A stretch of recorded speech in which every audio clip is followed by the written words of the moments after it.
IFBB veganizmo atstovė. Nežinau, kas bus, kai aš nešia būsiu. Tapau veganė per naktį. Kokią didžiausią klaidą daro naujokai? Šokas buvo visgi seneliam, tai galvoju, kad mirsiu. Veganizmas buvo aprašytas ir Biblijoje. Tai gladiatoriai buvo vegetarai. Buvai susidūręs su dingusio mėnesinėm ir su ta problema. Kas man kotletus keps? Atsiprašau.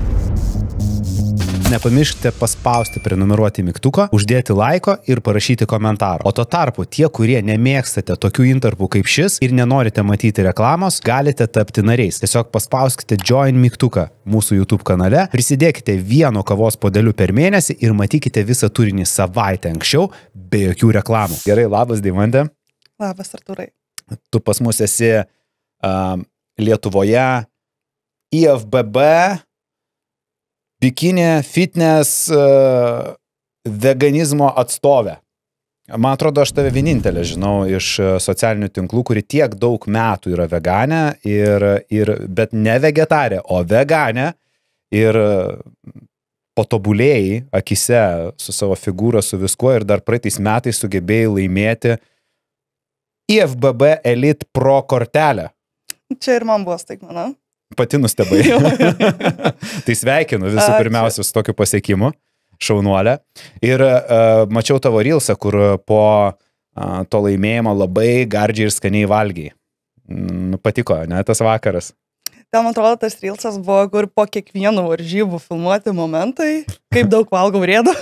Ai, tai ne per vieną dieną. Aš galvoju, kad ten per vieną vakarą. Tiek tai netilptų. Vis tiek skrandis susitraukęs, tiek sukiš būtų, wow. O kiek kilogramų priaugai per tą vakarą po varžybų? Nežinau, nesisveriu. Taip jau kardinaliai, nes žinai, kad pakaups ir vandens ir visko, tai nežinau, ten 2 kilogramai daugiausiai. Nes aš esu girdėjęs įvairių mitų, žinai, kad ten žmonės ir po 8 priauga. Esu praėjus. Irgi? O jo, patirtis duoda savo.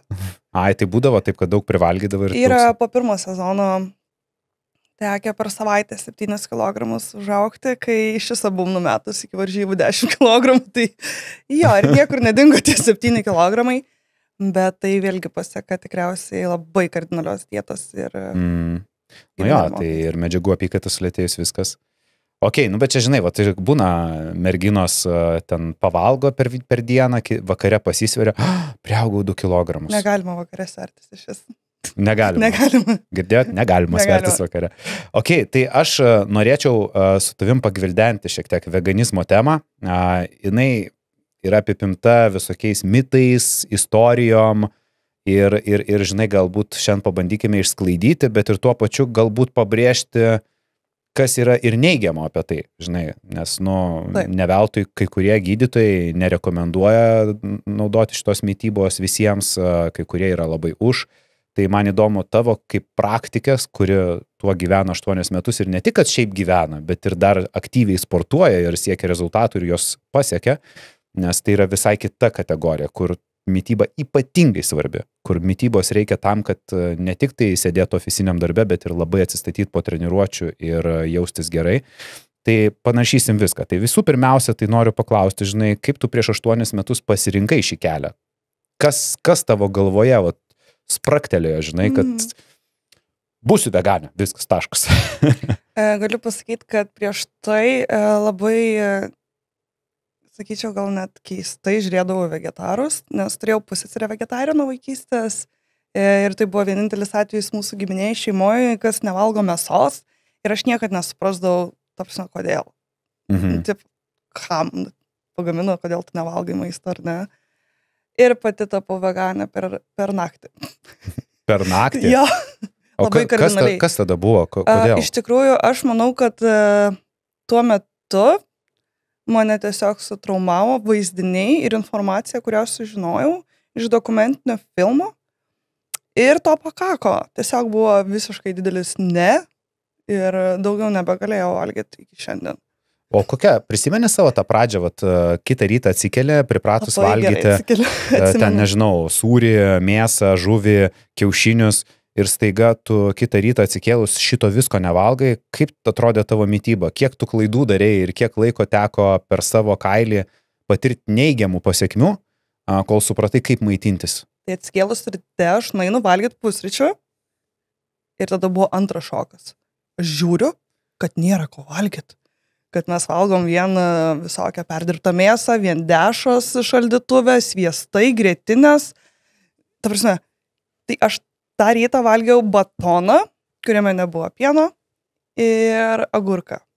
Nes daugiau nieko nebuvo. Kažkaip lyg tai ir kruopų net nebuvo. Nu, buvo labai prasta situacija. Ir man tada toks hitino antras šokas, kad ką mes valgom iš tiesų.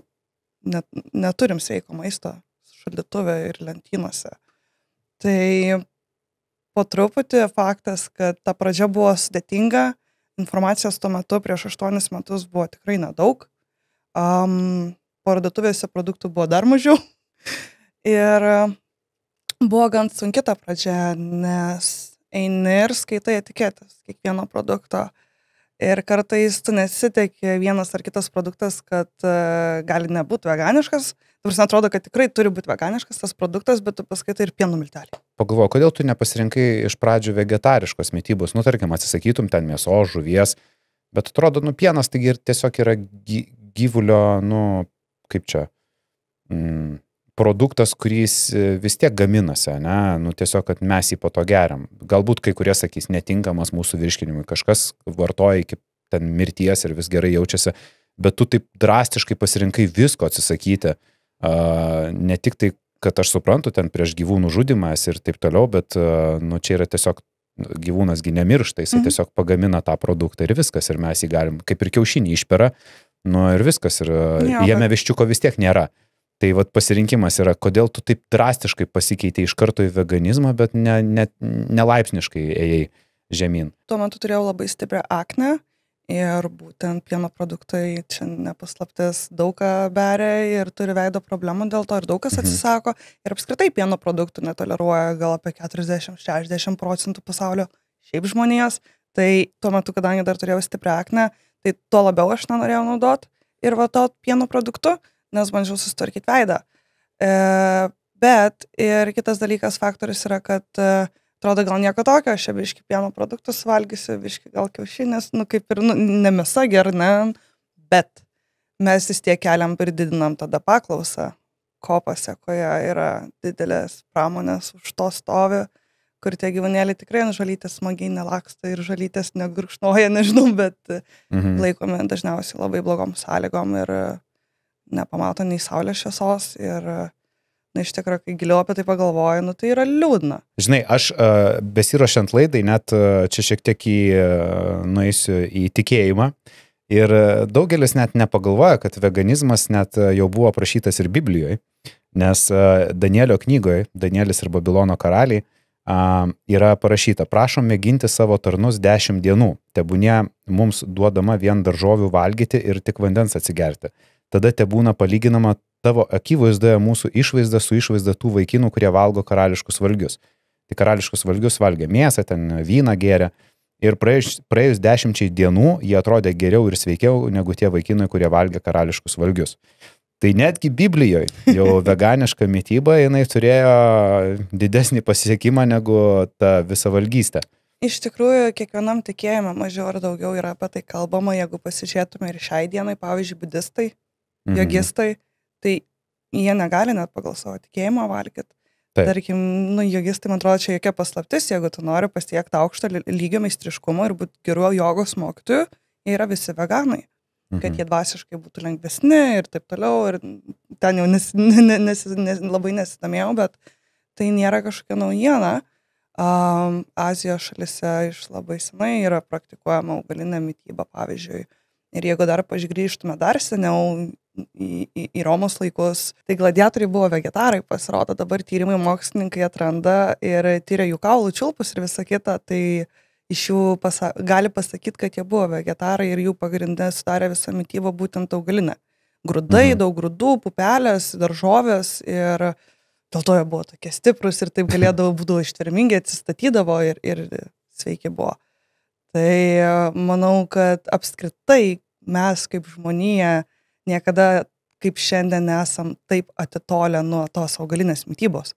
Ta prasme, anksčiau net mūsų, jeigu taip toli nežiūrint senelių laikus, tai mėsa buvo per šventes, tai buvo, nu, prabanga buvo brangu išauginti tą karvutę ar paršiuką, ar ne, Taip, kiek sunaudoja produktų, kad išauginti vien tą gyvulį. Ir tai būdavo tiesiog labiau tai šaltais meto laikotarpiais, gal kai tu nebeturėjau daržovę atsargų, tada pjauna kokį paršiuką ar kiauliuką. Tai ir vis tiek pagrindą visada sudarydavo kas juoda duona, ar ne, bulvės, vis tiek buvo pagrindas augalinis maistas. Tai faktas, kad dabar yra prieinamumas ir greitumas, tai yra greičiau pavalgyti ir sočiau jautiesi nuo mėsos, dėl to žmonės tą ir renkasi. Aš, žinai, visą laiką galvoju, kad žmonės šiaip patiria įvairių spaudimų, kai jie kažką pasirenka. Netgi jeigu tu, tarkime, nebūtum veganė, bet tu intensyviai sportuoji ir ten laikaisi savo mitybos, bet kokiu atveju tu turbūt jau būtum patyrus spaudimą iš savo aplinkos, nes, kaip tu čia nevalgai to, nevalgai ano, tu su savo dėžutė vaikštai ten ir panašiai. Bet tavo atveju tu dar toliau nuėjai, tu buvai savo šeimoje ir esi veganė.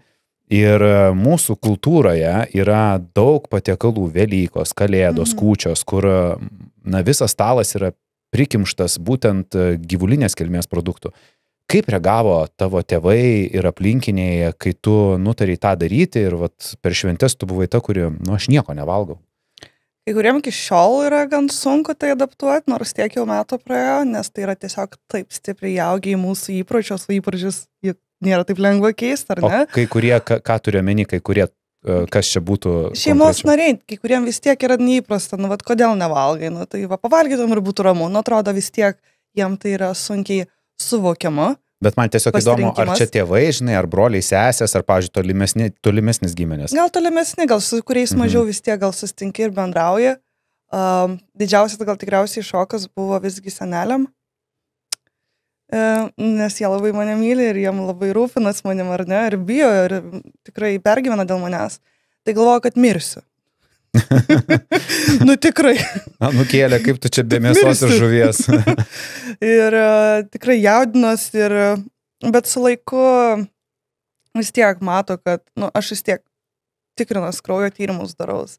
Mažiausiai kartą per metus, dažnai ir 2 kartus ir daraus, ne tiesiog paprastą kraujo tyrimą, o išplėstinis su vitaminais, hormonais ir mineralais ir tikrai žiūriu, ar man viskas užtenka, ar man viskas gerai ir užtenka, aš save stebiu racionaliai su savo pasirinkimu, aš tą prisižiūriu, žiūriu, ar man tikrai viskas gerai. Šiaip paprasti žmonės nesitikia, bet tie, kurie be žinių pradeda naudoti savo gyvenime veganišką mitybą ar tenai kažkokius badavimus arba šiaip dietas, jie nepagalvoja, kad reikia tą daryti, nes būtent tie visi tyrimai ir parodo, ar tu kažką tai tinkamai darai ar ne, nes jeigu tu netinkamai maitiniesi ir dar kraujo tyrimų nedarai, tai galima labai labai nusivalgyti ne į tą pusę. Tikrai taip. Ir čia seneliai būtų teisūs. Taip, ir suprantu į tą jaudulį, nes vėlgi, tuo metu informacijos daug nebuvo. Buvo to jaudulio, bet su laiku vis tiek matė, kad rūpinas tos kraujo tyrimus ir iš tikrųjų pradėjau daryti kraujo tyrimus būtent dėl giminės, dėl šeimos, kad nesijaudintų, kad pamatytų, man viskas gerai ir man yra geriau negu buvo. Ir iš tikrųjų kraujo tyrimai pradėjo gerėti, nors atrodo tuo metu dar tikrai nebuvo pas mane ten kažkokios aukštos žinios, tam lygi aukštam, tuo metu tik domėjaus, gilinau, skaičiau visokius mokslinius straipsnius ir dar tiek daug tikrai nežinau, kiek šiandienai. Bet jau tada pradėjau daryti kraujo tyrimus ir pas mane pradėjo gerėti rezultatai. Ir tai yra labai suprantama, nes pažiūrėsi mano mitybą anksčiau, kur tu valgai koldūnus ir makaronus ir, nežinau, sviestą su batonu, tai kur tu nepradės gerėti, kai tu pradedi valgyti visokias daržovės, vaisius, grūdus, ankštinius, mineralus, vitaminus. Tai labai pakilo ir turėjau... Tai tik uždegiminiai procesai visi užsibaigė organizme ir jau rodikliai iš karto turėjo pagerėti. Ir turėjau įgimtą mažakraujystę nuo vaikystės ir atrodo vienas iš tų dalykų, ko dažniausiai galvoja, kad žmonėm pritrūks augalinė mityba, tai geležis. Taip, tai reikia. Nes tu nevalgai mėsos, tu būtinai kitų dalykų. Jo, ir būtinai tada turi pakeisti arba labai skaičiuoti, valgyti daug špinatų, daug ankštinių ir viso kito, kas turi tos geležies. Bet tuo metu aš dar daug nežinodama, tiesiog pradėjau valgyti augalinį maistą ir man susitvarkė tyrimai. Man pagaliau hemoglobinas pakilo, man pagaliau geležis pakilo, feritinas, ir aš irgi tokia, kaip, tam prasme. Bet gal tu intuityviai rinkaisi tuos produktus, kurie... Aš daug ankštinį valgiau. Matai, turbūt intuicija buvo kažkokia, pats organizmas reikalavo. Žinai, kai būna, sako, kažkaip norisi va to kažko tai tenai, žinai, kažkam bananų labai norisi, pasitikrina kalio mažai. Ir atrodo, pats organizmas tau nurodo, ko tu nori, arba ko, pavyzdžiui, nenori. Yra dalykų, kai tam būna irgi folio rūgšties trūksta, dėl to negali organizmas būtent geležies atsargų kaupti ir panašiai. Gal kažko davalgiau ir panašiai, ir ten labai gražiai susitvarkė, bet šiai dienai aš tikrai profilaktiškai geriu vitaminų papildus, ypač kadangi sportuoju, turi didesnį poreikį, tai nieko tame blogo nematau ir šiaip visiems rekomenduoju, ypač jeigu sportuoja, naudot. Tu esi aktyvi mergina, o tu? Ar tau pažįstamas jausmas, kai sportuojant energija baigėsi greičiau nei noras daryti tą paskutinį pratimą? Nesijaudink, pasitaiko visiems. Bet yra pagalba. Maisto papildas Well Woman Sport. Tai ne šiaip vitaminai, o tikras super kompleksas aktyviai moteriai. Tik viena tabletė per dieną ir pajusi didžiulį skirtumą. Folio rūgštis, geležis ir B grupės vitaminai. O gvaraninė paulinija padės riebaliukams greičiau degti. Ir dar stipresni nagai, vešlesni plaukai ir apsauga nuo oksidacinio streso. Žinai, kodėl ta salėje visada linksma kolegė šypsosi? Nes jinai žino, kad energijos paslaptis ne tik sunkus darbas, bet ir gera vitaminų dozė. Na, o su kodu Tap geresniu, mano vaistinė.lt gausi net 40% nuolaidą maisto papildams Well Woman Sport. O klausyk, o kaip su draugu, kiek jūs metų kartu esat? Na tai va dabar 4 eina tikriausiai. Aha, tai reiškia susipažinai tu su juo, kai buvai jau veganė. Ir kaip pažintis buvo? Nu, tarkim, dabar vat vaikinas tave kviečia į pasimatymą, žinai, nu tai einam čia picos kokios, arba ten, nežinau, einam ten deserto ir tu tipo, šito nevalgau, šito negaliu, šito ne. Ir kaip jis reagavo, jog esi būtent veganė ir daug ko turi atsisakyti? Nebuvo to tokio, kad kažkokio, nežinau, nusistatymo prieš, kaip ta santykio pradžia. Aš įsivaizduoju, kad dabar viskas gerai, bet pačioj pradžioj. Pradžioj irgi buvo viskas gerai, bet kalbant apie šitą temą, tai iš tikrųjų yra labai daug, nedaug, bet ta prasme, yra dalis merginų, kurios yra veganės ir kenčia šitoj srityje susirasti antrą pusę. Oho. Yra daug gražių, sveikų moterų, kurios žiauriai skaniai gamina, nes turėjo išmokti, nes augalinį maistą gamina savo. Ir problematiškai yra susirasti vyrą. Ir iš tikrųjų būna net man rašo, kad susiradau visą valgį draugą, čia įsimin pasimatymą, klausia patarimų, kaip čia jūs gyvenat, kaip čia ką, kaip jūs susigyvenat su tuo. Ir iš tikrųjų didžiausia problema tikriausiai būna, kad vyrai, kas man kotletus keps, nu atsiprašau. Pats susikepsiu, nu. Nu tai būtent. Tai kur čia problema? Labai juokinga, nes iš tikrųjų yra labai daug gražių, fainų, empatiško, merginų veganių, kurios straglina iš tikrųjų susirasti antrą pusę. Ir aš esu turėjęs ateityje tokių komentarų, kad sako, nu žinok, mum nepakeliui, nes aš mėgstu kotletus, tai galvoju, mum tikrai nepakeliui. Bet tu nori pasakyti, kad yra tokia vyrų kategorija, kurie dėl maisto pasirinkimo nebendrautų su moteriam? Dieve mano, jie neįsivaizduoja. Išsiblaivykit nuo pigių narkotikų. Tai aš ir sakau, kad mergi tikriausiai tada ir tau tikrai nepakeliui su juo, nes tokiu žmogum būt. Tai aišku, ne. 21 amžius visgi. Kaip jūs gaminat maistą? Nu, pavyzdžiui, tu savo, jisai savo, ar jisai irgi kažkiek tai to veganiško maisto daugiau valgo ir, tarkim, kai tu gyveni su vyru, kuris valgo mėsą, valgo jisai, ne? Kaip tau tas, kad jisai valgo, tai tavo suvokimu, nes tau tai yra, nu, nepriimtina etiškai, ne? O jisai taip daro. Nu, pas jūs dėl to nekyla tokių, žinai, kažkokių konfliktų, vertybinių konfliktų? Ne, dėl to, kad jisai visiškai pilnai supranta, kodėl aš esu veganė. Jis palaiko ir gerbė mano pasirinkimą. Taip pat, kaip aš turėčiau gerbti jo pasirinkimą ir nelysti jam į lėkštę, ar ne?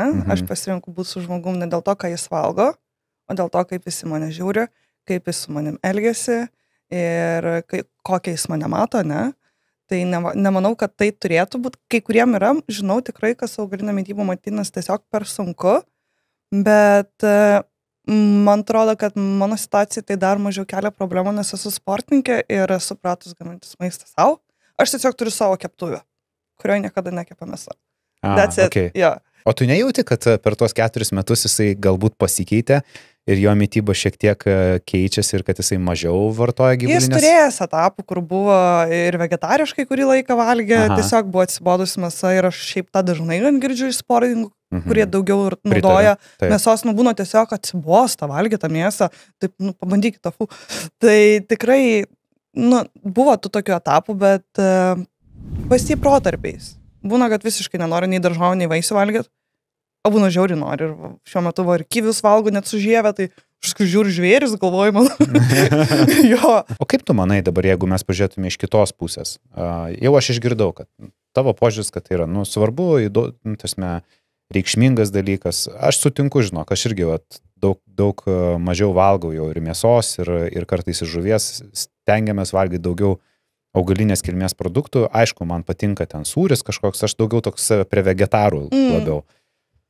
Bet aš kartais jaučiu, žinai, yra tokių, ko aš tavyje nematau ir mane džiugina, tokių fanatų, žinai, veganų fanatų, kur jie maždaug labai peikia tuos, kurie nėra veganai. Ir tą tokį daro socialinį spaudimą visą valgymą. Kad tu, žinai, tu tai blogis esi, kad tu valgai mėsą, žinai, ir tada vos neengia juos. O ką tu galvoji apie tokį spaudimą visuomeniai, kad visus paversti, žinai, tais teisingais? Ar tai yra normalu, kad būtent taip daroma, gąsdinama, tarkim, ir panašiai? Ar tai vis dėlto turi būti asmeninis pasirinkimas, kuris neturi būti grindžiamas spaudimu?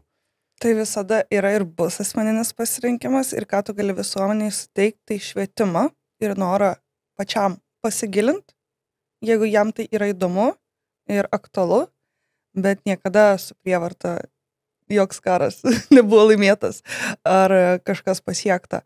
Tai galiu pasakyti, kad pati pradžioje, kai atsisakiau valgyti mėsos ir tapau veganė, čia buvo visiškai tas pirmas pusmetis, tai man buvo kultūrinis šokas ir stresas, kad aš to anksčiau nežinojau ir aš visiems norėjau pasakot. Ir čia tikriausiai yra tie skirtingi veganizmo etapai, kur tu tik tampi ir tau šokas, tu nori padėti, tu nori visiems papasakoti ir apšviest, nes jie tikriausiai irgi nežino.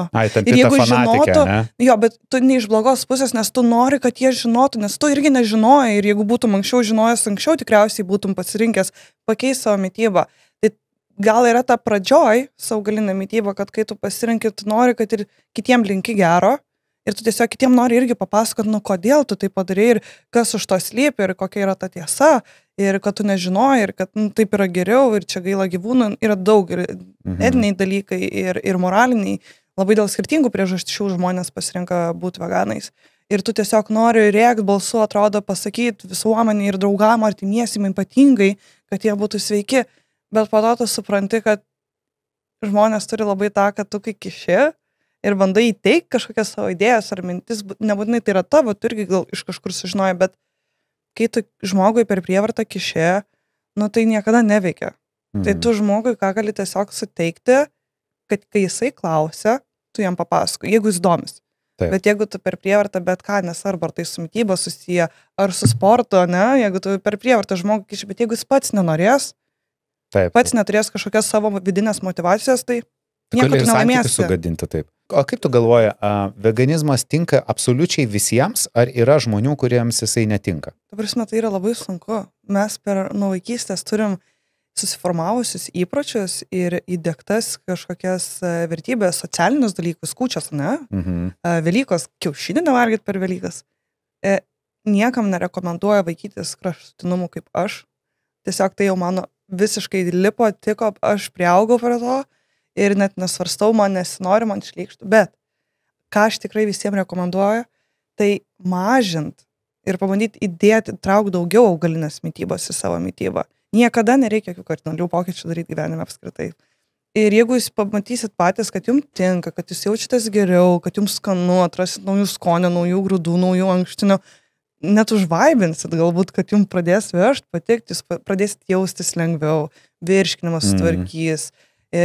Nežinau, oda ten gražiau pradės atrodyti. Tai niekada nereikia tų kraštutinumų, kaip aš tiesiog sakau, man atrodo, pasižiūrėjau tą filmą ir aš susitraumavau ir aš viskas, aš nebegalėjau, aš antiek įtikėjau, kad man nei norėjosi daugiau ir aš gerai jaučiuosi, man tyrimai pradėjo gerėti, man žiauriai tiko ir patiko, bet tikrai yra žmonių, kurie netoleruoja, nevirškina riešutų, negali visiškai organizmas susitvarkyti su ankštiniais.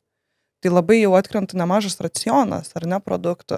Tai ar tokiam žmogui būtų tada visgi pilnavertiško mytybai sveika būtų su augalinė mytyba? Nemanau. Tada geriau vegetariška. Taip, kažkokia. Tai tikrai niekada reikia žiūrėti, kaip tu pats jauties. Tai... O kaip tu manai, kokią didžiausią klaidą daro naujokai, kurie tampa veganais? Skaidulas. Labai dažnai, ypatingai kai atsisako žmonės mėsos, jie žino, kad reikia valgyti, reiškia, daugiau ankštinio. Ir čia viena iš didžiausių klaidų, kadangi organizmas per tiek metų yra nepratęs valgyti skaidulų, nepagalvokit blogai, skaidulas yra žiauriai gerai ir dabar labai daug tyrimų išeina ilgamžiškumui ir tavo mikrobiomui, visai virškinimo traktui, tai yra žiauriai naudinga, bet jeigu organizmas nėra pratęs valgyti ir per dieną gaudavo daug dievė 15 gramų skaidulų, čia geruoju atveju, ir tu dabar užkeliai 60 gramų, tai galite įsivaizduoti, kaip virškinimas pradeda trikt ir pilvą pūst, ir, nežinau, ir jauties blogai, tai tiesiog reikia po lengva kelti ir skaidulų suvartojimo kiekį, tą didinti, jis yra labai naudingas, skrandis organizmus adaptuojasi su laiku ir tu gauni tą didesnę toleranciją.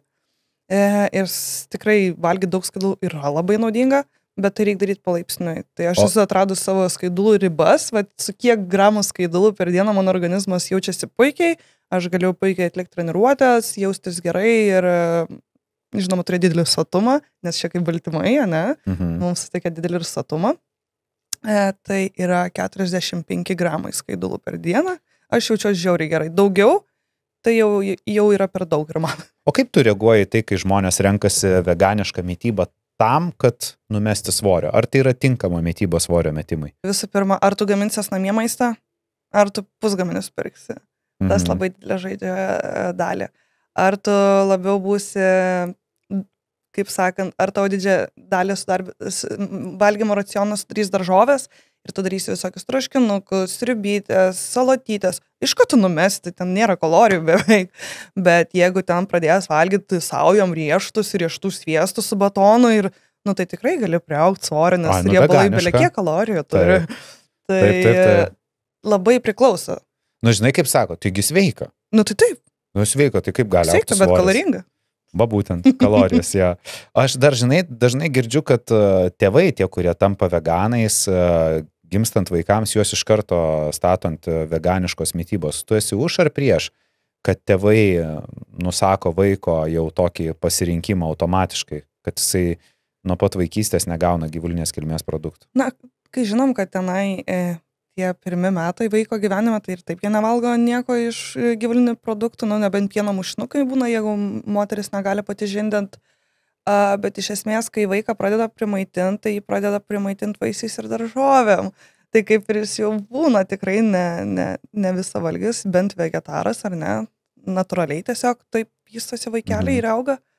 O su laiku, ką tu gali tikriausiai vaikui padaryti, tai jam suteikti žinias, tu jam gali suteikti kažkokį švietimą, auklėjimą, papasakot, kaip atsiranda vieni ir kiti produktai ant mūsų stalo ir suteiktas vertybės. Jis pasirinks anksčiau ir vėliau vis tiek, kas jam tinka. Jeigu ne dabar, kai dar su tėvais gyvena, tai kai išeis gali tokius dalykus atvirkščiai pradėti daryti, kad tikrai nemanau, kad tai yra sveika ir socialiai sveika daryti, nes esu tikrai girdėjus tokių pavyzdžių, kai mamytė su vaikeliu eina tenai į darželio draugo gimtadienį pas vaiką ir ten daug vaikų ir visi valgo tortą ir ten visi laimingi ir sėdi ta mama veganė su savo veganų vaikeliu ir tas vaikelis veganas, jis nori to torto, kaip ir visi vaikai, jis mato, kad visi valgo, visi džiaugiasi, jis irgi nori. Socializavimasis, ar ne vaikų? Ir mama jį tempia už rankos, kad ne, tu torto nevalgysi ir traukia iš tašės juodą šokoladą. Čia žiauru. Man širpai čia neteina. Ta prasme, man tai čia yra irgi jau empatiška, kaip mama elgiasi su savo vaiku. Bet čia mano nuomonė ir manau yra visaip. Bet tu pati esi veganė ir tu savo vaikui leistum viską valgyti ir tiesiog jie edukuotum. Jeigu jisai, taip, aš jam galiu suteikti, tai būtent išugdyti vertybės, suteikti švietimą, edukaciją, ar ne? Bet indien, ta prasme, galų gale, tai jis vis tiek pats pasirinks, ko jis nori. Aš net nežinau, kas bus, kai aš nešia būsiu. Ta prasme, irgi receptoriai viską žiauriai keičiasi, jeigu aš ten trūkt plyšt norėsiu, tai aš dabar nevalgysiu, valgysiu žmogus. Ta prasme, netmeti tos galimybės, kad nusižengsi savo dabartiniam, žinai, savo dabartiniam nuostatom dėl to, kad būt kūnas reikalaus. Taip. Aš, žinai, mes iš viso kartais apie vaikus taip galvojam, kad mes turim jam reguliuoti ir aš labai dažnai girdžiu, kad šnekasi ten su seneliais arba seneliai su savo vaikais, kaip jie anūkus ten maitina ir sako, vakar nieko nevalgė, kišau, bet nevalgo ir taip toliau. Ir čia šitoj kėdėje, žinai, ne vienas mokslininkas sėdėjo ir kiek ir aš jau 10 metų mitybą užsiimu ir aš galvoju, o reikia kišti? Tarsime, tegul vaikas, jisai suvalgys, kiek jis nori, žinai, nereikia. Vat aš prisimenu savo vaikystę ir man tokią traumą padarė už močiutę, už senelį, žinai, kemša, jau tu nenori, o tau dar tą šaukštą už ten prosenelį ir ten galvoju, Dieve, man už tos prosenelius nebenoriu, aš jau daugiau valgyti, žinai, ir tau kiša, žinai, tai tas irgi per prievartą maitinimas irgi nėra gerai, kaip ir draudimas, žinai, jeigu tai labai norisi ten su draugais, va tu ir sakai gerai, socialinis tas gyvenimas, po to toksai outsideris vaikas pasidaro, tada iš jo tyčiosis ir tada tėvai sakys, o kodėl iš jo tyčiojasi, bet jūs patys padarė taip, nes visi valgo, tegul jisai pats pasirenka. Labai gerai. Man patinka tavo požiūris šitų klausimų. O bet to kaip tavo požiūris to, kad žmonės vertina veganus ir sportininkus, nes tu atstovauji abi kategorijas, kad jeigu tu sveikai maitiniesi, netgi šiaip jeigu sveikai maitiniesi ir sportuoja, tai jau sirgti negali. Jau viskas. Jeigu tu esi sportuojantis ir sveikai maitinantis, tai tu sirgti negali. Ir vėl jisai serga. Tai koks jis ten sveikuolis. Bet jeigu jau veganas, tai iš viso, taigi visas daržovės gauni, tai kaip tu sirgali? O kaip su tuo sirgimu? Ar tikrai čia tampi super žmogum ir viskas, neima jokios lygos? Nereik nei šaltų tų ekečių, nieko, nes tik tai augalinė mityba ir super herojus. Aš manau, kad šiaip žmonės, kurie galbūt arba bijo augalinės mitybos, arba iš tikrųjų yra gal nusistatę prieš, gal turėjo kažkokių blogų patirčių, gal kažko kito prisiskaitę, ir jie tiesiog nepritarė tokiam pasirinkimui, tai jie, kai tik randa progą, iškart prisikabinti, žinai, tai tą ir daro. Tai jeigu žmogus susirga, tai va, nes iš nevalgo mėsos, žinai, arba iš čia pralaimėjo varžybas, tai nes mėsos nevalgė, tai kaip tu galvoji, kad kažką laimės. Tai visada labai tą remiasi, tai ar mes, būdami veganai, galim būti nesveiki? Taip. Ir ypatingai, jeigu mes saugom nesąmonės, turiuomenį nesisaugom, yra labai daug faktorių, kas liečia mūsų imuninę sistemą. Tai ne tokie patys dalykai kaip stresas, ar ne? Mes galim visi valgyti žiauriai sveikai, bet turėti skirtingus streso lygius. Turėti, visiškai ten dviniai būti ir panašiai, bet turės skirtingus gyvenimo streso lygius, dirbs skirtingus darbus ir tai jau daro įtaką mūsų sveikatai, ar mes pasigausim kokį ten gripą ar nepasigausim. Tai yra iš tikrųjų daug faktorių, ne vien tik mityba ir stiprus imunitetas visgi yra svarbu. Paklausykite įdėmiai. Ar žinojate, kad Listerin jau daugiau nei 130 metų padeda jūsų dantims būti sveikiems? Dėl natūralių eterinių aliejų, pavyzdžiui, eukalipto, jis ne tik kovoja su bakterijomis, bet ir suteikia gaivaus burnos kvapo. Su unikalia fluorido ir cinko formule. Listerin Total Care Extra Mild be alkoholio pasiekia tas vietas, kur dantų šepetėlis net nesvajotų. Tarpdančiuose, prie dantenų ir liežuvę. Tinka tiek suaugusiems, tiek vaikams nuo 6 metų. Naudokite ryte ir vakare vos 30 sekundžių ir sveiki stiprūs dantis garantuoti. O mes grįžtame atgal į laidą. O klausyk, norėjau paklausti, toks iš moteriškos tokios temos dieta ir veganizmas. Kaip su mėnesinėm? Ar kada nors per tuos 8 metus buvai susidūręs su dingusio mėnesinėm ir su ta problema? Ir kaip tai sprendai? Nes, šiaip merginos būna, kai tu sportininkė, aš suprantu, kad tu į tai reaguoji labai normaliai ir tu supranti, kad tas būna ir ne viena sportininkė tą patiria prieš varžybas ypatingai, žinai, bet merginos, kurios, pavyzdžiui, nėra sportininkės ir jos pradeda sportuoti ir jos ten prisiskaito įvairių dietų, pradeda sportuoti 5-6 kartus į savaitę ir staiga dingsta mėnesinės, joms apima stresas, jos pradeda per daktarus bėgioti ir ieškoti priežasčių, bet jos nesupranta, kad tai yra dėl per didelio deficito arba medžiagų trūkumo. Kaip su veganizmu ir to mėnesiniam? Sakyčiau, gal su augaline mityba žmonės tokių kardinalių dalykų dar nelabai susidūrus, kad darytų, ar kad būtų tokių problemų. Mano atveju yra tai buvę po kiekvieno sezono, ypač varžybinį mėnesį dažniausiai jų nėra, simptomatika viskas būna ir po kelių mėnesių vėl tvarkingai važiuoja. Tai čia dasideda ir stresas visų pirma, nes tau varžybinis ten mėnesis, tu ten jaudinės prieš kiekvienas varžybas ir ten tos duobės angliavandenių užkrovos, ten, nežinau, organizmas jau kaip reaguoja, bet labai tvarkingai viskas įeina. Tai tikrai, jeigu taip nebūtų, nemanau, kad apskritai po pirmo sezono dar būčiau ruošusis antram, jeigu matyčiau, kad organizmas sunkiai sugeba su tuo susidoroti ir susitvarkyti ir atsistatyti, ar ne? Tai, bet ne tik kalbant apie augalinę mitybą, bet būtent tą per didelį kalorijų deficitą, tai yra, esu tikrai susidurius ne su viena klientė, kuri ateina po treneriu, sako, pas mane nėra mėnesinių. Pakalbam, panalizuojam, ką valgė, visą kitą. Ir žmogus ten valgo 1400 kalorijų pusę metų. Kur tu tikės, kad tau mėnesinės bus numerizmi? Ir su žvėriškais svoriais dirba ir bijo ant tos riebalus valgyti, kas moterim ypatingai svarbu mitybai riebalai, tai mes ne vyrai, mums būtina ir reikia. Ir jeigu, tarkim, varžybiniai dietoj riebalų kiekis pas vyrą būna labai žemas, jie gali savo tai leisti, tai hormonas didelės įtakos jiem neturi. Pas moteris visada mitybai dietiniai būna aukštesni riebalai, nes tai yra žiauriai sensitive, labai jautru. Moteriam labai svarbu riebalų gauti pakankamai. Tai su augalinė mityba yra gan sunku negauti pakankamai riebalų, bet tikrai, sakyčiau, labiau gal nes su augalinė mityba yra problematika, bet žaliavalgystė, kur žmonės dažnai neturintis pakankamai žinių, pradeda žaisti su žaliavalgiška mityba ir ten yra dar griežčiau negu pats veganizmas. Nes ten tu nevalgai termiškai apdoroto maisto, ten realiai vos ne vien žalias maistas, jokių pusgaminių, pusfabrikačių. Ten jau labai griežtai. Ir ten pagrindas yra iš tikrųjų daržovės ir vaisiai.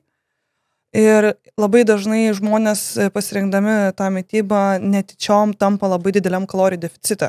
Ir tada tikrai gali atsirasti problemų vien dėl to, kad tu ilgam laiką būni tam pačiam kalorijų deficite. Aš beje visai nesenai skaičiau čia prieš metus gimirę Australijos influencerę, kuri buvo žaliavalgė ir jinai iš viso buvo dėjusi iki to, kad jinai valgė tik vaisius. Ir jinai buvo labai mega didelė influencerė, milijonus turėjo sekėjų visam pasaulyje. Ir jinai mirė ir kai jie padarė skrodimą, rado, kad pas ją yra nepakankamas, visi kraujo tyrimai buvo blogi ir viskas buvo blogai dėl to, kad jinai turėjo nepakankamai visų medžiagų. Nes jinai buvo atsisakius visko, valgė tik vaisius.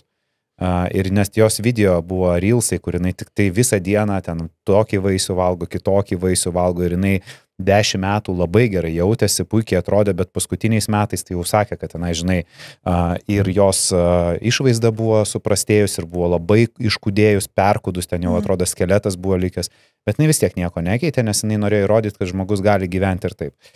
Tai buvo ir tokių liūdnų, žinai, istorijų, kur, jau bet čia tas apie tą fanatizmą kalbant, žinai. O kaip tu galvoji, ir jau dabar iš tavo patirties, jūs gyvenat kartu su draugu, kuris yra visavalgis, o tu veganė. Kuri mityba yra brangesnė? Kas yra brangiau? Visavalgiška.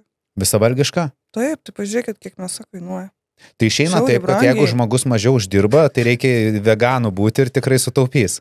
Jo, iš tikrųjų netokia juokinga. Yra tokia veganiška dešra, Amala, beje, čia lietuviška šiaip firma, fainai, kad veganiškas dešras gamina.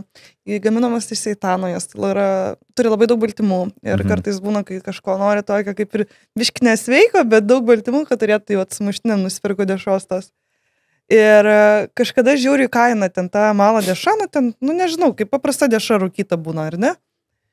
Ir aš žiūriu, ten 3 eurai kažkiek, ar tai vos ne 4 eurai, galvoju, blemba, kaip brangiai. Nepirks. Kitą dieną ateinu į parduotuvę, galvoju, gal nusipirkti šiandien, bet gaila pinigų. Galvoju, palauk, reikia nueiti į mėsos skyrių, pažiūrėti, kiek kainuoja šiaip dešra. Nueinu aš į mėsos skyrių, pamačiau kainas. Galvoju, papigiai čia visai. Nuo to laiko perku visada. Tai va čia iš tos istorijos. Taip, mėsa tikrai išbrangus. Dešros, kur kainavo anksčiau, tokios baltyminės, sakyčiau, brendo nesakysiu, kad reklamos nedaryt, bet anksčiau kainavo 200 gramų grinos kalakutienos filė rūkytos 6-7 eurai, dabar 12 eurų. 200 gramų. Įsivaizduoja 12 eurų. Prasme, kas ten kartui pavalgyti vakare prie užkandžių? 12 eurų. Taip, brangiausias mano pirkinys parduotuvėje reiškia būna tikriausiai seitanas, nes jis yra liesas baltymų šaltinis augalinės kilmės.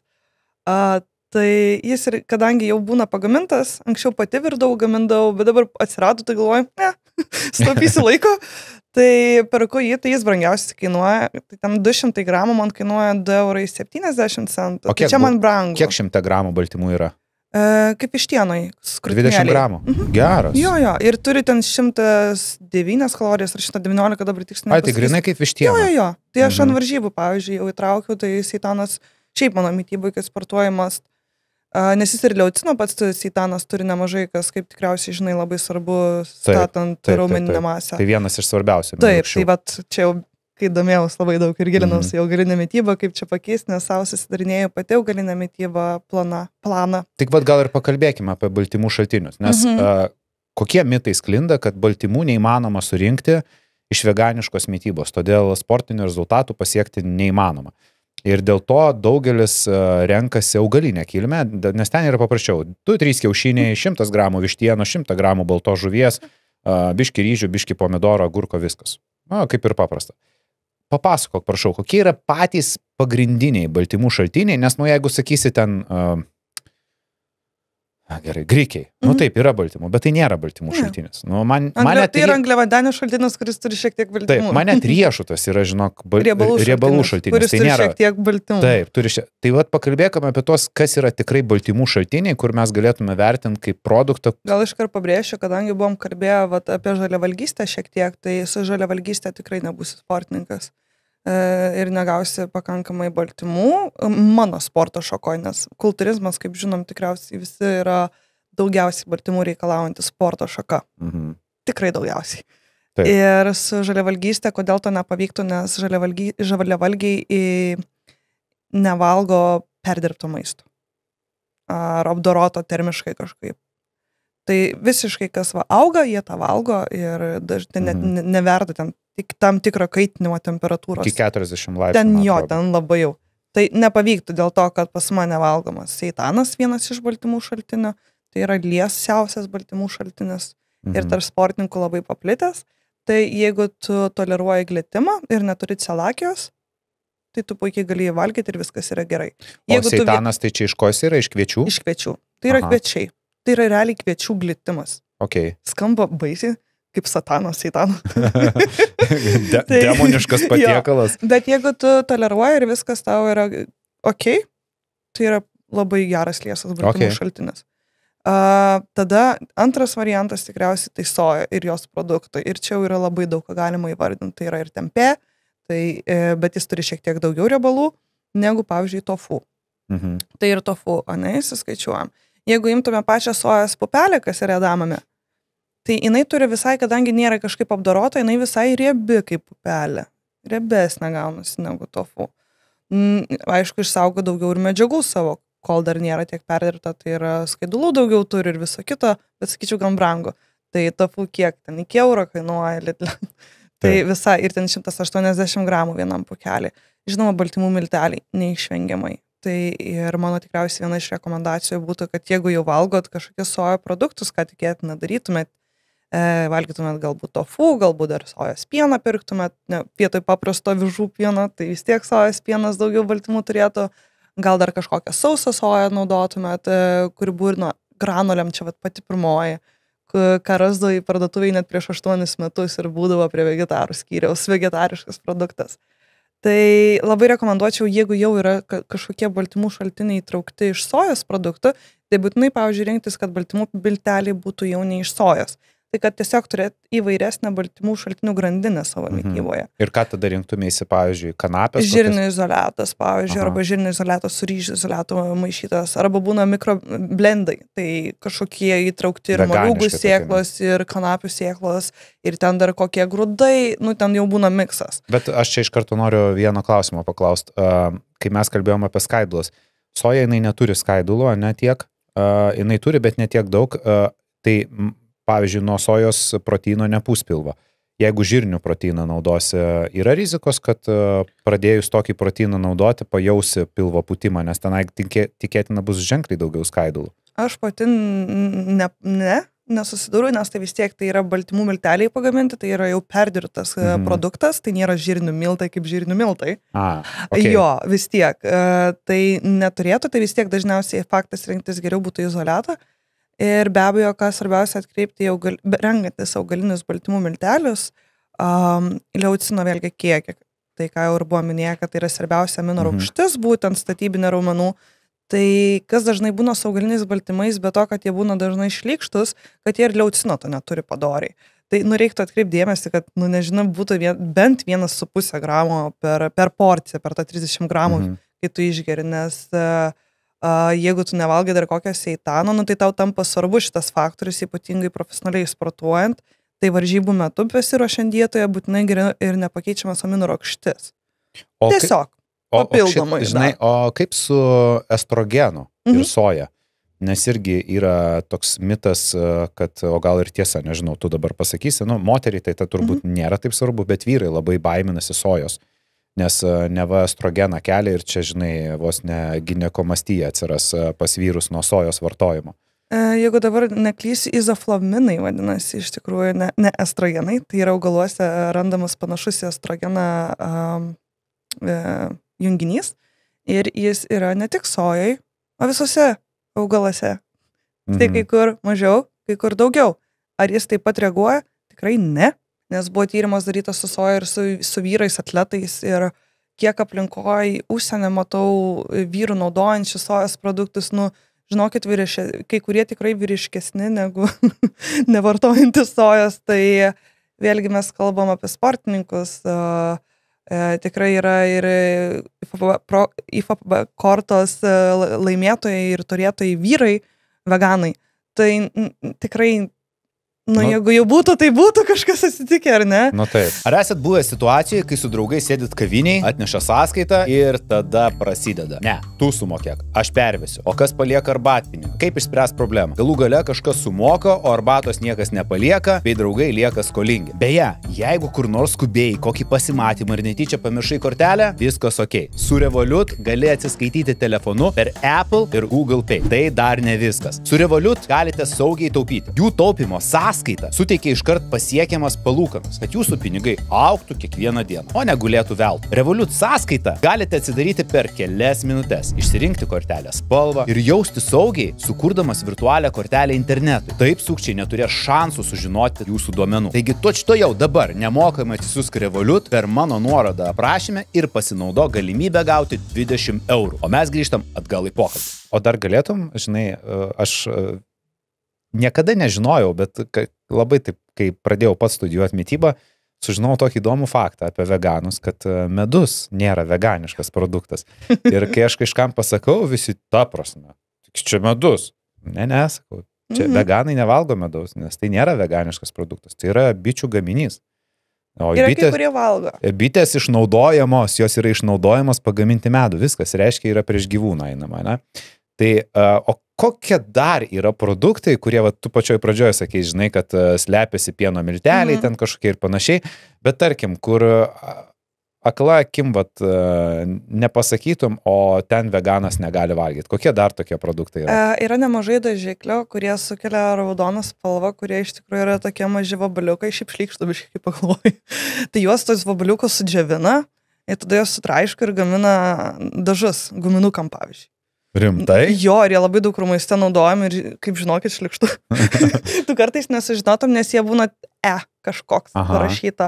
Arba turi atskirą pavadinimą, nieks nerašys ten, kad vabaliukai. O dar tie, pavyzdžiui, žinau, kolagenas, ne? Jo, irgi nebūtų, nes kolagenas gaminamas iš gyvūnų. Tai tu palauk, negali želė, negali valgyti, ne? Ne, bet yra agara, kuri netgi naudinga tavo organizmui. O tarkim kapsulės, visi vitaminai ir taip toliau. Renkuosi, nes negeriu tokių. Jeigu nėra, nepirksiu. Ko nėra? Jeigu nėra kažkokio papildo ar vitamino, kuris būtų, pavyzdžiui, ryžių kapsulė, nes iš ryžių būna irgi gamina, arba jeigu jis būtų kaip tabletė, bet kad tiesiog neturėtų želatinos, arba jeigu jis turės tas papildas kažkokio gyvulinės kilmės produktų, aš tiesiog nepirksiu. Žinoma, kad tam tikri produktai veganiškoje mytyboje neturi pilnos amino rūgščių grandinės. Taip. Kaip gyvuliniai kilmėjai. Gyvuliniai kilmėjai pasiėmė vištą, visas amino rūgštis ir gavai, ne? O galėtum tokius derinius pasakyti, ką su kuo valgyti, kad surinkti visą amino rūgščių grandinę. Iš esmės, jeigu valgot kažkokią grūdinę kilmę, kartu su ankštinė kilmė, you're good. Iš karto surenki visas amino rūgščius. Grūdiniai turi vienų amino rūgščių, ankštiniai turi kitų ir jų kombinacija gauna pilną amino rūgščių grandinę. Tai tarkim, grikiai su kuo? Su pupelėm arba lęšiais arba vinžirniais. Šiaip iš tikrųjų iš grūdinių dar labai yra bolivinė balanda, sorų kruopos, iš tokių stipresnių amino rūgščių grandinių, kurios jau net pačios kruopos savyje turi tikrai, sorų kruopos, bolivinė balanda. Sorų kruopos net skaitosi sėklas, kaip ir kinva. Kinva, man atrodo, irgi skaitos kaip sėklas, ne? Aš nežinau. Ar kaip kruopas. Mes vadinam jas kruopam, bet sorų kruopas, tai man atrodo, tai kažkaip ten nesmė. Bet šiaip sorų kruopas ir bolivinės balandas, tai tikrai tokios iš stipresnių iš savęs.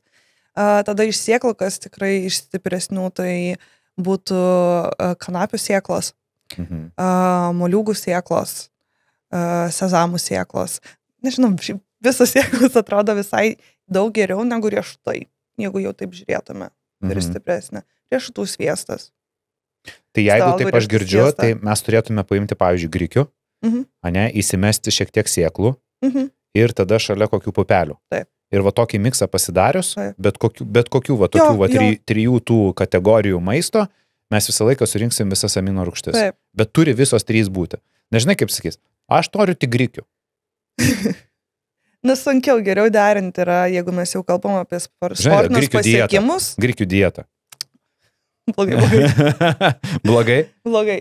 Bet tikrai nieko neatsitiks, jeigu tas žmogus suvalgys ir tiesiog tu grikių, bet vakare suvalgys pupelių. Na, mūsų vis tiek ta vykstanti apykaita baltymų organizme, jinai nėra toks, kad tu dabar būtent suvalgy ir tik, dabar svarbu, kas suvalgy. Jeigu tu nepavalgiai po sporto ir neišgeriai baltymų, tai tu viskas ten, tau raumenis. Taigi nėra taip, ar ne? Ne, papildų parduotuvės taip sako. Tai iš tikrųjų dienos net nėra galbūt tiek svarbu būtent per tą patiekalą suvalgyti, bet dienos eigoj. Tu vis tiek turi aprūpinti įvairiais šaltiniais. Ta nebūna, kad tu pasilgsti kokių tarsi ten vaikystės skonių, žinai. Nes, man būna, taip, žinai, va, ten sėdi, kur nors tikau, kaip norėčiau ten to ir to. Tau taip nebūna, kad pasilgsti būtent skonio. Aš nesakau, kad neįvardint produktą, žinai, net ten, nežinau, mėgai koldūnus kažkokius. Ir tu to skonio pasilgsti. Bet yra koldūnai. Yra, ne? Jo. Bet yra ir tu pasigamini, pasilgsti cepelinų, mamos paprašai išverda cepelinų, arba ten, jeigu nori kibinų, iškepa kibinų. Net virtinukus darau, varškės apkepus gaminu. Aš tiesiog veganizuoju tuos produktus, kurių pasilgstu, nes jeigu galvočiau ir kaip patį produktą būtent to norėčiau visavalgiško, jau ant tiek daug laiko nevalgau, ant tiek yra receptoriai mano pasikeitę, kad man užtenka užuost pieno produktą, nes kitokį riebalą turi vis tiek tą gyvūninę. Man smirda. Tai, tiesiog gali šiek tiek sutampyti, net supykint. Tai tu gal to atsiminimo, skonio kažkokio jo pasilgsti, bet tu gali labai laisvai pakeisti ir kažką panašiai pasigaminti. Ir pilnai pasitenkinti savo tą kažkokią norą, tą nostalgišką kažkokią prisiminimą patenkinti.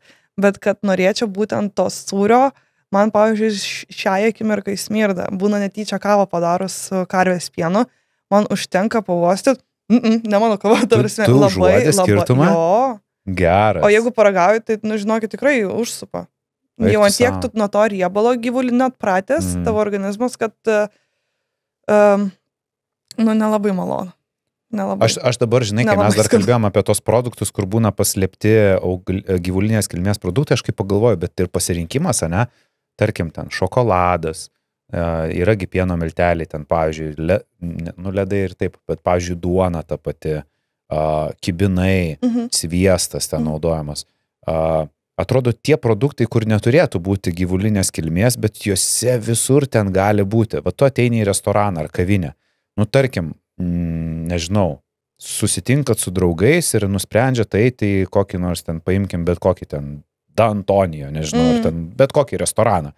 Prabangesnį. Kaip tu tenai išsirenki maistą? Tu padavėjo klausi, kad tau padarytų veganišką patiekalą ir tiesiog jie tau kažką padaro, nes tikėtina meniu kažkokio tokio veganiško patiekalo ir nebūna tokiuose itališkose virtuvėse tenai kažkokiuose, nežinau, ukrainietiškoj virtuviai. ką tu tada darai? Šiai dienai manau, kad yra labai daug pasirinkimų negu prieš 8 metus, bet dažniausiai renkies garnyrus, tai tiesiog bulvytės free ir alaus visur būna. Tai čia toks iš tų juokelių veganiškų. Alus tinka, ne? Jo, išduodas.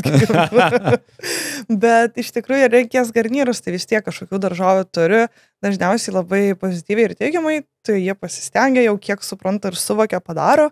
Tai kažkokie gali būti nebūtinai bulvytės free, bet ir bulvės, ar ten kokių grikių garnyrų, ką ten jie turi savo restorane pasirinkimui, tą ir duoda.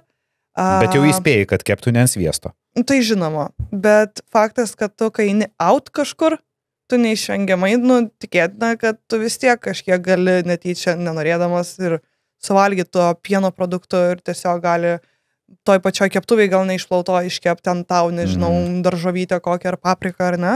Tai tu neišvengiamai, kai tu gaminies maistą ne pats ir perki ingredientus ne pats, tu niekada negali 100% garantuoti, ar ne? Bet ar verta būti tokiam kardinaliam ir taip save įsprausti į tokius stiprius rėmus ir dėl to po to kažkokį stresą patirti, irgi nemanau, kad yra sveika, ar ne? Tai tu jeigu jau eini kažkur į miestą, tai arba tu pavalgai prieš ir ten pasimi kokį, nežinau, tik va užkast, arba eini susitari tenai, kur žinai tikrai, kad yra veganiškas kavinės, kurios turi tau pasiūlytų produktų, arba tu jau pasidomi prieš ateinant, ar jie turi kažką meniu. Tai turbūt meniu pasiskaitai prieš ateinant visą laiką. Yeah. Aha, turi tą įprotį. Bet šiaip sakai, kad jau pagerėjo situacija, daug vietų gali pavalgyti, ne? Nėra taip, kad susidurtum su problemom. Aišku, retai valgau out. Nes kadangi sportininkė, tai beveik visas maistas gamintas, būna pačios. Bet tikrai paprasta, ypatingai dabar smagu, kad tą kavą gali saugalinę pieną, net degalinį rast. Ir kiti kai kurie kavos tinklai net panaikina mokestį papildomą už augalinę kavą. Aš irgi mėgstu su augaliniu pienu ir mane stebina kartais, kad jisai kainuoja lygiai tiek pat. Jis kainuoja parduotuvėje lygiai tiek pat, kaip šitas paprastas pienas. Eurą dar primokėt turi. Aš žinau, net kurį tinklą. Bet čia tokia diskriminacija. Taip. Realiai, mes galim net pasakyti, kofeinas, prašyčiau, diskriminacija. Negali tai būti. Realiai, už tai, kad tu, tarkim, esi veganė, tu eurų moki daugiau. Aš žinok, iš principo ateina į juodą kavą. Visada paklausiu kainos, aš tokia, oho, ir imu juodą, nes man net pikta, tai yra vagystė kažkaip. Ir taip kavos kainos žiauriai brangios. Ir, man tiesiog pikta mokėti tiek daug, tai labai džiaugiuosi, kad Vero kafe panaikina mokestį. Šaunuoliai, šiaip gerbtina. Aš nežinau, kaip degalinėse. Trikalkiniai irgi panaikino. Irgi panaikino, ne? Tai reiškia, ir jie ateis kažkada. Taip, visi seks tom pedom, nori, nenori. Šiek tiek gal pakalbam apie merginas ir sportą. Tavo tema, tu visą laiką taip apie sportą, sportininkai ir dabar pakalbėkime apie tą, žinai, sportininkės išvaizdą varžybų metu ir daug merginų žiūri ir pamato jūs tenai išsiryškinusias viską ir jis turi tokį lūkestį, kad taip atrodyt nori. Įmanoma iš visą sezoną atrodyti taip gerai kaip per varžybas? Natūraliai ne, nenatūraliai dažnai. Tai jeigu kalbam žmonės, kurie labai rimtai į tą, sakykime, atiduoda savo visą dūšią tam sportui, kurių jiem gal net nelabai rūpia ateityje vaikų turėti ir pratęs savo kartą. Tai iš tikrųjų yra, kad merginos kardinaliai sėdi pastoviai ant riboja save ties maistu, niekad į jokias kavinės neina, visada gramos į gramą paskaičiuota ir sugeba off-seasonu išlaikyti neblogą tą ryškumą, bet aš myliu maistą, aš dievinu daug valgyti, tikrai ne man būtų išlaikyta ryškumą visais metais ir plus natūraliai išlaikyta, kad ir valgant sveikai galų gale kažkas pradėtų su organizmu tikrai blogai darytis, nes tikrai nėra sveika moteriam būti tokiam žemam riebaliniam audiny. Jeigu vyrai dar galėtų, sakykime, palaikytą šiek tiek žemesnį negu moteris riebalinį audinį ir jiem viskas su sveikata labai gerai bus, tai moteriam nei rekomenduojama, nei galima, jau pats pasiruošimas šiom varžybom yra labai kardinalus ir žalojantis organizmą ir tikrai ne visos pajėgia net pasiruošti ir organizmai po to būna atsistatinėję ir vaisingumui preparatus geria, kad mėnesinė susitvarkyti ir dėl to žemo riebalinio audinio turėjimo pasiekmių. Tai tikrai ne. Ne apie sportininkės, paprastos merginos, kurios tiesiog, žinai, turi lūkestį eiti sportuoti. Nu, tu dirbi su klientėm. Nu, jos ateina ir sako, aš noriu atrodyti kaip tu per varžybas. Taip. Nu, tai ir ką tu joms sakai? Visų pirma paklausiu, ko nori, ar sėdmenų, ar preso. Sako, abiejų, sakau, taip nebūna.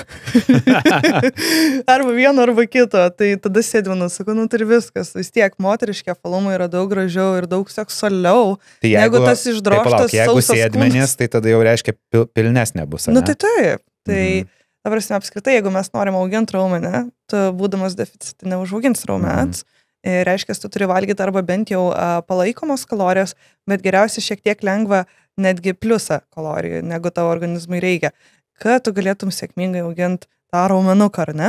Tai jeigu tai yra dar pradedantysis sportininkas, tai dažniausiai jis gali būti ant palaikomų kalorijų, jis dar šiek tiek gal ir pariškės, raumų augs, bet tai čia dažniausiai būna tie pirmi pusę metų sportininkui, kuris nesportavęs. Bet jeigu jis yra bent pažengęs sportininkas, tai jam tikrai, jeigu jis nori užauginti raumens, jam reikia valgyti daugiau kalorijų, negu jo organizmas sudegina. Tai mergaitės, kurios augti ar neaugti, ne tik tavo riebalinis audinys, bet ir raumuo.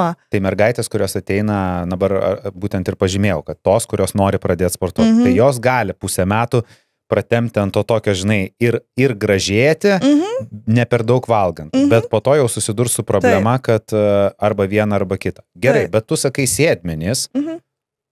Nu ir dabar merginos labai baiminasi didelių šlaunų. Jos nori kūdų kojų, bet nori gražių sėdmenų.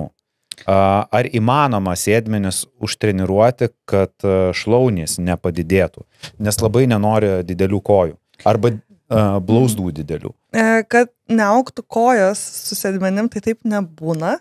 Bet tikrai techniniu atžvilgiu dažnai būna daromos klaidos, kad tiesiog yra neaktyvuojami sėdmenis ir auga tik keturgalviai ir kojos. Tai tiesiog į kažkokie poziciją pačią atlikimo pratimo, kaip yra atliekama, tai dažnai apkrauna, tarkim, daugiau šlaunies raumenį, tai žiūri, tas kažkaip sėdmens raumuo neauga, tai tiesiog yra techniniai pratimo atlikimo dalykai. Bet kad tu auginsi sėdmenį ir tau neaugs kojos visiškai, nu tai negali tai būti, nes tiesiog tam tikroje vietoje tada vėlgi sustos progresas, tu bijosi imti didesnį svorį, dirbti, kad augintų raumenį, kad neužaugtų tavo kojos, bet nori sėdmenų. Nu tai tu turi kelt svorį, tu turi progresuoti, tu turi didinti apkrovą, tai faktas kažkiek augs ir kojų raumenis. Bet, ta prasme, čia aš nežinau, ką reiktų padaryti. Dabar, žinai, į kitą pusę yra merginos, kurios, pavyzdžiui, yra lieknos. Ir jos turi, žinai, mes visi žmonės kaupiame riebalus, perteklinius riebalus skirtingose vietose. Vienos merginos ties liemeniu daugiau, būna tokių moterų, pavyzdžiui, pagyvenusių, kurios yra, labai apkūnios, bet kojos yra kūdos ir atrodo, kaip, tiesiog svorio pasiskirstimas toks. Yra merginos, kurios, pavyzdžiui, per liemenį yra lieknos, net presas matosi, bet visas svoris, net celiulitas matosi ant kojų ir atrodo, keliai jau yra tokie, žinai, jau biški pakritę riebalai ir taip toliau, tiesiog riebalai visi kaupiasi ant kojų. Kaip, pavyzdžiui, merginai, kuri turi problemų su kaupimuose ant kojom ir jinai nenori tų kojų dar didesnių, bet o liemuo ir taip lieknas. Ir jinai atrodo, kaip ir nėra svorio, kur mesti, viskas liekna, tik tai kojos stambesnės. Kaip tas kojos sumažinti? Kaip reiktų sportuoti, kad būtent akcentuoti ir liesinti kojas? Tai bet kokiu atveju šitoj situacijai reiktų numesti riebalinę audinį. Tai jeigu ir jis yra skirtingai pasiskirstęs kažkur, daugiau kaupęs ar mažiau, tai metant riebalinę audinį jis mažės ir kojos. Gal ir ta talija dar kažkiek pastrauks, bet jeigu jinai jau kaip gan ten nesikaupia, tai jinai daug ir nepasikeis. Ir jau numetus riebalinę audinį, galima ant viršaus gražiai auginti raumenuką. Bet, kaip minėjai, tarkim, celiulitas ir panašiai, tai yra tokie dalykai, kurie dažnai būna net paveldimi. Ir apskritai celiulitas yra labai normalus dalykas, kurį turiu ir aš, ir visi net sportininkai. Ir čia nėra kažkas tokio, tiesiog kai tau sumažėja riebalinis audinys, jis yra mažiau pastebimas, nes susitraukia riebalo ląstelės, nežinau kaip pasakyti, jis mažiau matomas tampa, ar ne? Bet tai yra labai natūralu ir dėl to skirtingo pasiskirstimo būna tikrai kartais ir sveikato problemų. nebūtinai tai yra susiję, kad būtent ten kaupiasi būna su limfa kažkokie sutrikimai, ne? Neužkelia tenai limfa pakankamai kojose sutrikusi. Tai gali ir tai būti. Bet dažniausiai atveju tai yra tiesiog, nu jo, kaupiasi riebalinis audinys daugiau tenai ir metant riebalinį audinį, būnant kalorijų deficite. Geriau, aišku, jau turbūt tokių sunkių treniruočių nedaryti, kad dar labiau tas raumuo neaugtų ir tos kojos nedidėtų. Ar vis tiek nevengti kojų treniruočių? Aišku, nevengti. Aha. Turi visada sportuoti visą kūną. Negalima daryti tik tai viršų arba tik kojas, ar ne? O gerai, taip raumuo greit neauga, taip niekas tai va čia kitas klausimas. Kitas klausimas. Visos merginos bijo sportuoti su svoriais, nes galvoja, kad labai greitai užaugs raumenis. Tai čia tiesa ar melas? Melas. Nežinau, nebent ten būtum tikrai ant kažkokių neleidžiamų preparatų ir tai, ta prasme, tai atima labai daug laiko dar ir darbo vis tiek, kad užauginta raumenį, net ten, kai moteris nenatūraliai sportuoja. Dar vienas toksai techninis dalykas, kur tu galbūt galėtum patarti, būna merginų, kurios turi gal genetiškai arba tiesiog dėl to, kad aukštakulnių daug nešioja, didelės blauzdas, didesnės blauzdas ir jos neproporcingai atrodo visam kūnui. Nu, tarkim, kūnas yra jau lieknas, viskas, o tos blauzdos vis tiek yra masyvios. Ar įmanoma kažkaip tai sumažinti blauzdas? Šiaip pas mane pačiai yra gan didelės blauzdas ir pas mane yra varikozės požymių, tai yra paveldima liga. Tai mano močiutė turėjo varikozę ir iš tikrųjų pas mane yra su limfos užkelimu gan problemų. Tai kas gaunasi, ypač dienos eigoje į vakarą, jau matos, kad patinsta netgi blauzdas. Ir tiesiog ten riebalinės audinys pas mane daugiau kaupės ir aš jeigu būnu off-seasone, tai automatiškai, pas mane, prasme, išdidėja, net koinytę susidedi ir to po to čia nusiemi patinę būna, net pabrinkę, žinai, matosi. Aha. Tiesiog tai yra genetiniai tam tikri dalykai, kuriuos tu kartais gali sunkiai pakeisti. Ką galima dar bandyti, kažkaip tą raumenį persitempusi galbūt atpalaiduoti, jeigu su aukštakulniais ar ne, vaikštame visą dieną. Gal kažkiek tai padės prasivaikščioti tam kraujui. Bet šiaip iš esmės tai visada viskas remiasi į riebalinę audinį.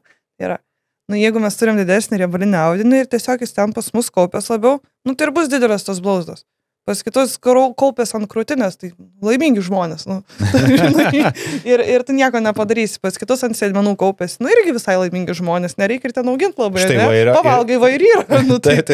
Tai yra tiesiog tie dalykai ir mes esam visos moteris labai skirtingos ir nieko čia yra blogo ir nežinau. Na, bet žinai, skirtingos, bet tos, kurios, žinai, galbūt ant sėdmenų kaupėsi, tai jos skirtingos, bet jos džiaugiasi. Tom, kuriom ant blauzdų kaupėsi, jos gal skirtingos, bet jos nelabai džiaugiasi ir jos ieško visų būdų, žinai, kaip tas kojas sumažinti arba paploninti. Bet kai tu kalbėjai apie limfą ir kad jinai neužkyla, tai pavyzdžiui, tos limfodrenažinės kojinės, kur galima nusipirkti ir užsidėti, kurios ten jos padeda ir, pavyzdžiui, juntamas progresas yra, kad tikrai paplonėja kojos. Aš pati prieš varžybų sezoną pradedu eiti procedūras, kad šiek tiek pakelt, nes ryškumai duoda. Pas mane visada buvo problema, aš niekaip nesuprasdavau, kodėl viršus mano baisiai sausas būna ryški, o kojas tokias, vos kažkas kyla, žinai. Tai pradėjau, patestavau, pradėjau vaikščioti į procedūras, tai iš tikrųjų labai padėjo. O kiek reikia procedūrų ir kada pasijaučia tas skirtumas? Labai skirtingų šiais laikais procedūrai yra, pradėkim nuo to, tai labai yra savita, bet kai minėjai apie tas kojines, kurios susideda, tai labai paplitę yra tarp sportininkų, kurie turi intensyvų krūvį ties kojom, kad jie tiesiog būna, kol ilsiasi, net būna varžybų metu užsideda ir sėdi ten su tom kojinam, tai visai populiarėjantis dalykas.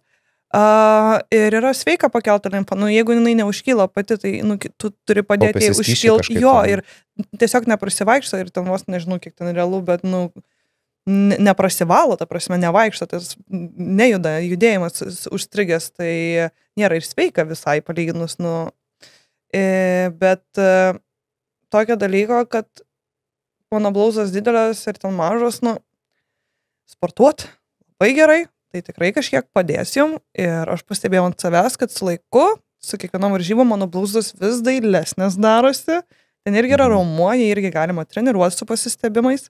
Bet jeigu vis tiek yra polinkis arba kažkokie sutrikimai, limfos ar panašiai genetiniai dalykai, jeigu pas jūs visos moterys šeimoje turėjo didelės blauzdas, tai tokia genetika, nieko to nepakeisi, bet nereikia dažniausiai vaikytis visų tų tokių kažkokių standartų, nes jų neegzistuoja.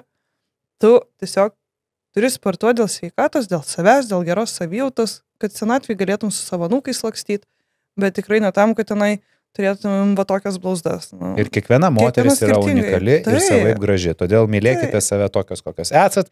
Ir svarbiausia, sportuokite, kad galėtumėt bėgioti su anūkais. Man šitas labiausiai patiko.